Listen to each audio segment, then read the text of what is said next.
In 1908, a slim book appeared in Chicago bookstores with no author's name on the cover. Just 3 words, 3 initiates.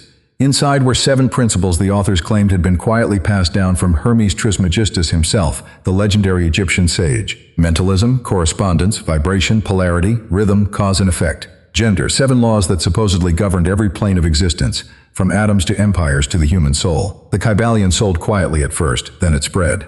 Today, more than a century later, it is one of the most influential occult books ever published in America, and nobody is entirely sure who actually wrote it.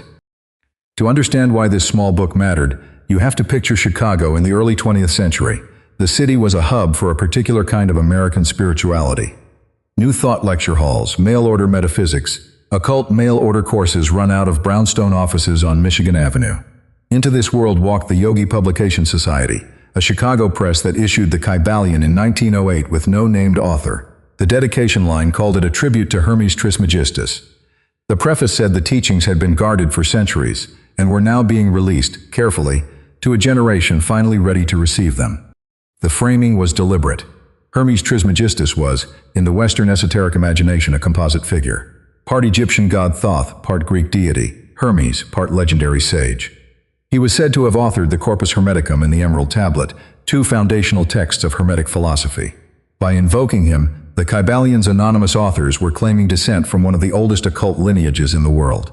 Whether that claim was true is a question we will come back to. For now, the 7 principles. The book lays them out as the master key. Understand these, the authors say, and every other esoteric system becomes legible. They are presented in a deliberate order, each building on the last. The first is mentalism. The universe is mental. The all is mind. Everything that exists, the text argues, is a thought in a vast infinite consciousness. Matter, energy, time, space, all of it is something more like an idea than a thing. This is the foundation, and the other 6 principles rest on it. The second is correspondence. As below, so above. This is one of the oldest phrases in Hermetic literature, traceable to the Emerald Tablet itself. The idea is that patterns repeat across scales. What happens at the level of atoms mirrors what happens at the level of solar systems.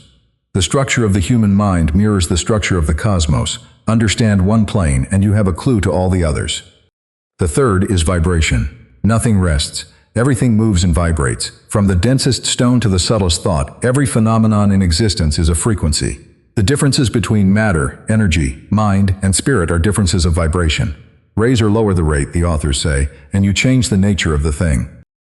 The fourth is polarity. Everything is dual. Everything has its pair of opposites, and opposites are identical in nature but different in degree.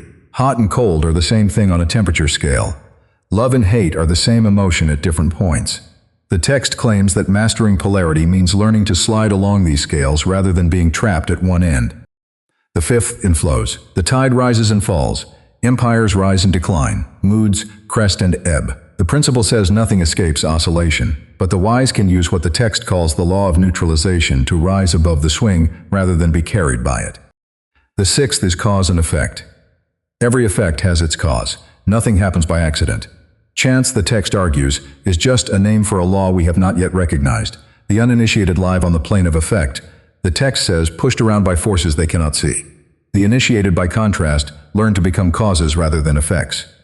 The seventh and final principle is gender. Gender is in everything. Everything has its masculine and feminine principles. This is meant not in the biological sense, but in the metaphysical one. Active and receptive, projective and conceptive.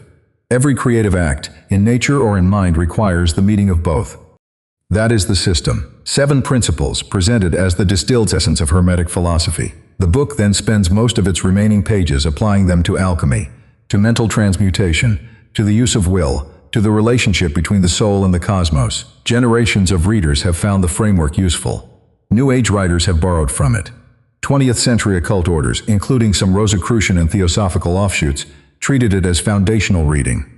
The phrase "as above, so below" entered general usage largely because of this book's popularity. If you are finding this useful, there are more videos like this on the channel.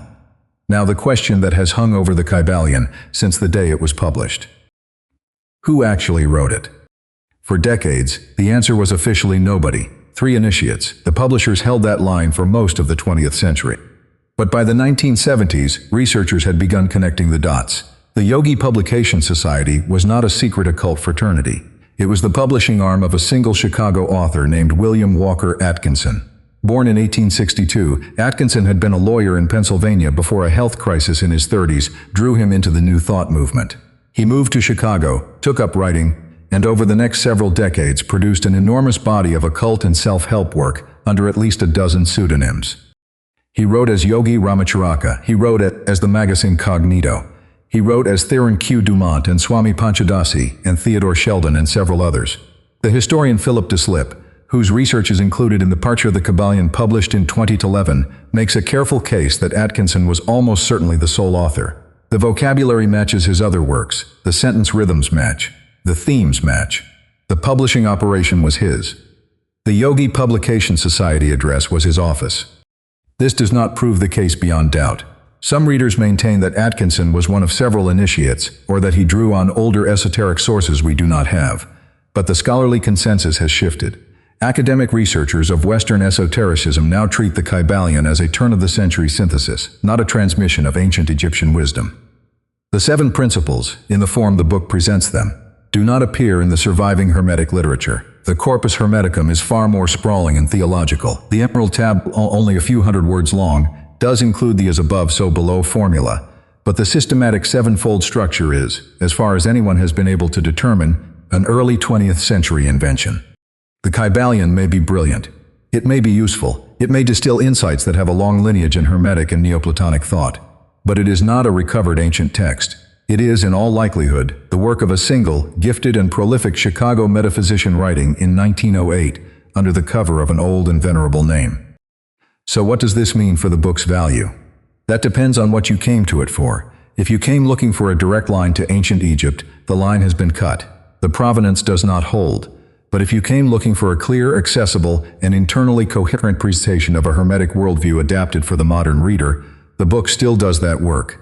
The 7 principles function as a teaching framework, regardless of who first arranged them. A book published anonymously in Chicago in 1908, claiming descent from a legendary Egyptian sage, becomes one of the most reprinted occult works in the English language. Its likely author was a lawyer turned New Thought publisher, writing under one of his many pen names, and the framework he laid out still shapes how millions of readers think about consciousness, vibration, polarity, and cause. The Kybalion's influence is real. Its lineage is contested. Both things can be true at the same time. The book lives in 2 registers at once. As a piece of presented tradition, it overreaches. As a piece of original early 20th century esoteric writing, it succeeds remarkably well. The 7 principles may not be ancient, but they have over the past century become part of the working vocabulary of Western esotericism.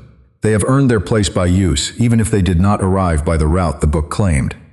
Which leaves the reader where careful readers of esoteric literature have always ended.